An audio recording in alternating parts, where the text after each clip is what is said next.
lot of different things a principal needs to be able to do. Have to have a wide variety of skills. I think they need to have excellent communication skills both in writing and speaking. They have to have knowledge of content and pedagogy.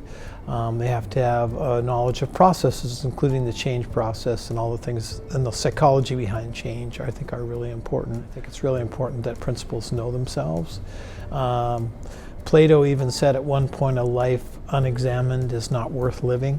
And so I think the process of reflection is very important for a principal to be able to understand themselves and look at their practices. So all those things I mentioned earlier, those skills, reflecting on your own ability to do those things, I think is really important. It's about being real with your learning communities, with your students, with your teachers, and with your parents. There's an opportunity to connect with parents to make change in students' lives.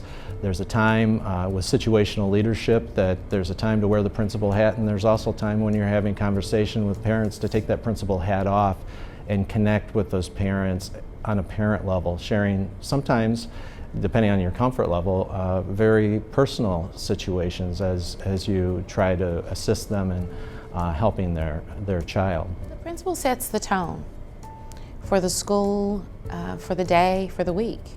And so being the communicator in chief means that you want everyone to know, here's where we are, here's where we want to go. Each week I do a Monday memo and update that highlights instructional things that we're doing in the school that week, our PLC meetings, any calendar events, programs that the kids have, and even just procedural reminders. Just to communicate, here's where we are, here's some of the great things that are going on, congratulating everyone, thanking people. That's always important in communication as a leader.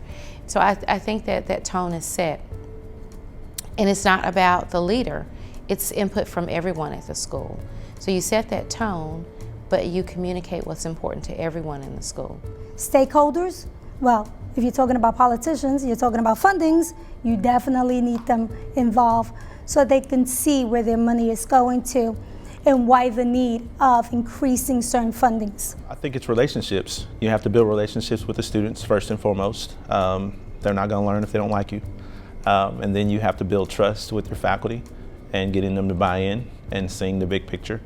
And stakeholders in the community, parents, community supporters, because we're all a family and it's all a network and we're all in this together. And I think that was the biggest thing for me was setting that foundation of culture and trust amongst all stakeholders. And then once you get that and you're able to maintain that, I think you can implement other pieces come after culture.